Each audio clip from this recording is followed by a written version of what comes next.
Dino Cinieri, bonjour, merci de venir participer aux entretiens du Phénix à Saint-Chamond. Vous êtes député suppléant, vous êtes vice-président du parc naturel régional du Pilat et vous êtes conseiller régional. Comment est-ce qu'il faut vous qualifier dans ce qui se passe en ce moment de préparation des élections municipales de mars 2026 ? J'avais noté coordinateur de la création de l'arc républicain. Oui, on pourrait dire même le fédérateur de cet arc républicain, un arc républicain qui se veut d'aller de Michel Thiollière, comme il l'a précisé d'ailleurs, et peut-être avec jusqu'à Maurice Vincent qui pourrait, s'il le désire, rentrer donc dans ce collectif. Alors ce collectif, il compte 7 partis, de droite, du centre et de la social-démocratie. Donc il y a des macronistes, il y a des partis centristes, il y a même, en parlant de social-démocratie, le parti radical de gauche, effectivement des contacts avec le parti Convention, dont Maurice Vincent, ancien maire de Saint-Étienne, est le délégué départemental. Convention, c'est le parti présidé par Bernard Cazeneuve et qui n'a aucun contact et aucune sympathie pour la France insoumise. Donc c'est possible. Est-ce qu'on peut dire que vous confirmez que des discussions préliminaires ont pour l'instant lieu ? Il y a des échanges, c'est vrai. Avec Maurice Vincent, on se parle, mais rien n'est acté, rien n'est concret aujourd'hui.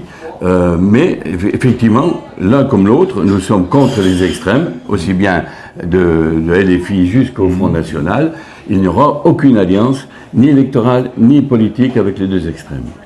Le porte-parole du parti en naissance, qui a été député, Quentin Bataillon, a dit que c'était quelque chose qui était encore unique en France, de constituer un arc républicain dans une ville quand même de plus de 170 000 habitants. Oui. Et moi, si je peux me permettre, je dirais même historique. Oui. Historique, pourquoi ? Parce que jamais la droite républicaine s'est alliée avec les sociaux-démocrates, et on voit de la droite à la gauche, parce que nous souhaitons, le collectif souhaite à ce que cette campagne ne soit pas axée avec une étiquette politique. Cette campagne, c'est une campagne arc-en-ciel où il y a des femmes et des hommes qui aiment Saint-Étienne et qui ont envie de s'investir pleinement pour Saint-Étienne. Au jour d'aujourd'hui, et encore lors de nos réunions avec le collectif, on se parle. J'ai toujours un petit sourire parce que on sent un tel dynamisme, une telle énergie de la part des uns et des autres, et que par hasard, on ne parle jamais de nos étiquettes politiques. On ne parle pas de politique politicienne. On parle de quoi ? On parle de Saint-Étienne. On parle des Stéphanois et des Stéphanoises. Il faut casser cette chape de plomb qui est au-dessus de la ville. On n'a plus aucun contact, ni avec le national, ni avec le régional. On n'a plus aucun ministre qui veut venir à Saint-Étienne. Et aujourd'hui, il faut, la première opération à faire, une des priorités, c'est de dire à notre gouvernement, Saint-Étienne, c'est 170 000 habitants, c'est la 13e ville de France, il faudrait peut-être nous entendre, nous écouter et nous accompagner. Alors, vous avez adopté, vous êtes déjà au travail, je crois qu'il y a des ateliers qui sont organisés. Vous avez adopté une charte commune, il ne s'agit pas, on ne va pas la lire pour nos auditeurs et internautes, mais quelques mots-clés de cette charte commune. Alors, quelques mots-clés. D'abord, cette charte, elle s'est faite d'une manière très sympathique. Le collectif s'est réuni, on s'est dit, bon, d'abord, est-ce qu'on accepte un arc républicain ? Oui. Est-ce qu'on aime Saint-Étienne ? Oui. Est-ce qu'on s'assoit, pardonnez-moi le terme, sur nos étiquettes politiques ? La seule étiquette qu'on peut avoir, c'est celle de Saint-Étienne, ensemble pour 2026. Et bien entendu, nous avons signé une charte de bonne conduite. Ensuite, d'ici 15 jours, il y aura une association qui sera présidée par Bruno Duvancher. Voilà, fils d'un ancien maire de Saint-Étienne. Fils d'ancien maire de Saint-Étienne, avec des vice-présidents qui occuperont les postes avec chaque parti politique qui rentre dans le collectif sera représenté par une vice-présidence. On fera campagne sous le nom du collectif, et bien entendu, au mois de fin septembre. Pourquoi fin septembre ? Pourquoi cette date ? Parce qu'on ne sait pas s'il y aura une dissolution de l'Assemblée nationale, s'il y aura une motion de censure, mais c'est vrai qu'à partir à l'automne, un référendum sera fait, et pour la première fois, ce ne seront pas les partis politiques qui vont décider qui sera la tête de liste, ce seront les Stéphanoises et les Stéphanois. Sous la forme d'un sondage. Alors. Il y aura un sondage. Alors le sondage aussi, ça sera un organisme qui sera totalement indépendant, je le dis bien indépendant, Et les questions qui seront posées, elles feront l'objet d'un accord avec le collectif. C'est-à-dire, on ne pourra pas dire, c'est une transparence totale vis-à-vis des Stéphanois et des Stéphanoises. Il n'y aura pas de parti pris, il n'y aura pas de plan B, plan C, plan D. Il y a une volonté Saint-Étienne avant tout. Alors la communication, ça compte beaucoup aujourd'hui. Vous avez déjà adopté un logo, un nom. C'est peut-être l'occasion de nous préciser le nom de ce collectif. Saint-Étienne Ensemble 2026. Et je crois que ce logo sied à tous les Stéphanois, puisque je me déplace beaucoup, le collectif se déplace beaucoup, nous rencontrons avec le collectif beaucoup de personnes qui viennent des quartiers comme la Cotonne, comme on est allé à Moreno, on est allé à Cotonne, on est allé un peu sur les marchés, on rencontre des gens. Et d'ailleurs, je dois vous dire que dans nos permanences, et notamment la nôtre, on a déjà une permanence. Oui, non, mais il y a une permanence, celle des LR pour l'instant. Mais dans très peu de temps, le collectif aura sa propre permanence à Saint-Étienne et on reçoit toute catégorie de personnes. Ça va du jardinier de la Cotonne jusqu'à l'assistante sociale, au personnel de la ville de Saint-Étienne qui vient nous voir et qui est en souffrance, je tiens à le dire. Hein.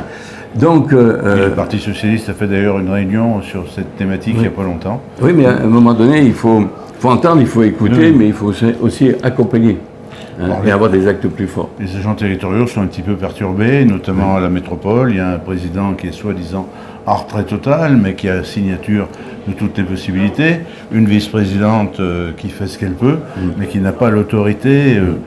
Elle a l'autorité sur le plan humain, mais pas sur le plan juridique. Moi, je tiens à féliciter Sylvie Fayolle pour le travail qu'elle fournit au sein de la métropole. Elle a peu de moyens, mais elle les fait d'une manière courageuse.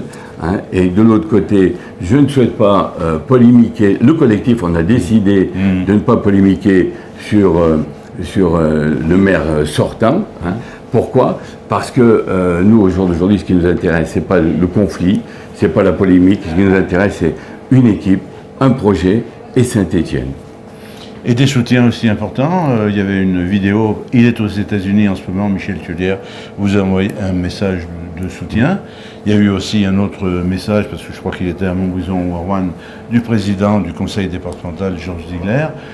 Il y a d'autres personnalités politiques locales qui... Oui, il y a des belles personnalités, pas forcément... Une sorte de comité de soutien qui... Mais qui se... on attend d'ailleurs, mais d'ici le mois de février, on aura l'occasion, il y aura de belles surprises, des personnalités qui vont venir nous rejoindre, des personnalités de qualité. Et je peux vous dire que l'équipe aujourd'hui qui m'entoure, qui nous entoure, nous, le collectif, parce que je ne parle jamais à mon nom propre, je parle au nom du collectif, eh bien, les femmes et les hommes qui viennent à nos permanences, eh bien, je peux vous dire qu'ils nous parlent de leur rue, de leur quartier. On va parler de l'agenda. Les élections ont lieu dans 10 mois, donc c'est assez rapide. Mais on sait que, bien entendu, il y a un petit peu toujours la pause estivale, même si tout le monde ne part pas en vacances. En septembre, vous savez qu'il y a sur un plan réglementaire, on peut beaucoup moins communiquer. Je ne me rappelle plus du terme exact. Donc maintenant, ça va aller assez vite quand même. Voilà. Donc à partir du 1er septembre, toute la communication qui sera établie par le collectif, eh bien, elle sera à la charge de celui qui sera donc qui sera sorti du sondage.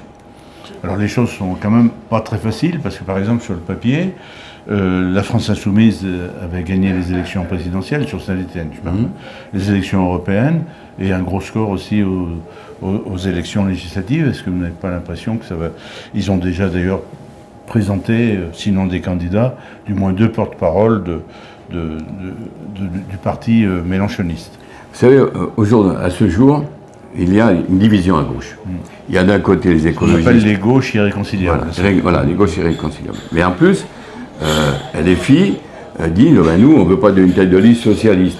Donc forcément, il y aura 2 listes au deuxième... Enfin, il se peut qu'il y ait 2 listes au deuxième tour, ou une fusion entre le PS et LFI.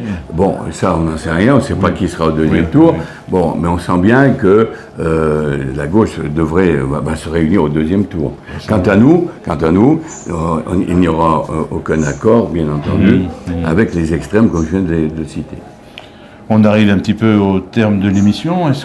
Alors vous avez déjà, je crois, ouvert une page Facebook spécifique. Est-ce que bientôt un site internet permettra aussi de suivre votre actualité? Oui.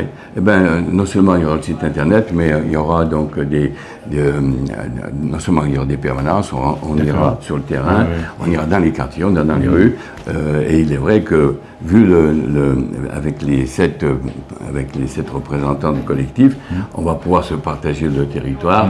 Et croyez-moi que vous parliez de juillet-août. En juillet-août, effectivement, moi, j'ai pas l'intention de partir. Le collectif aussi, on a une permanence. Mais tout ce que fait un chef de parti, on informe le collectif. Rien ne se fait individuellement. Tout ce qui est fait, le travail, il y aura un tableau avec des permanences et chacun pourra s'associer sur le terrain, donc comme prévu. Rappelez-nous le nom de la page Facebook pour ceux qui veulent suivre cette actualité. C'est le logo, c'est le... Oui, c'est le logo, c'est Saint-Étienne, donc Saint-Étienne Ensemble 2026. Voilà. Mais on a là aussi, c'est ce que je vous disais, l'autre jour à ces réunions, on voit des jeunes qui sont débordants d'idées et au point de vue communication, on sera présent. Très bien, merci beaucoup. Merci de votre invitation.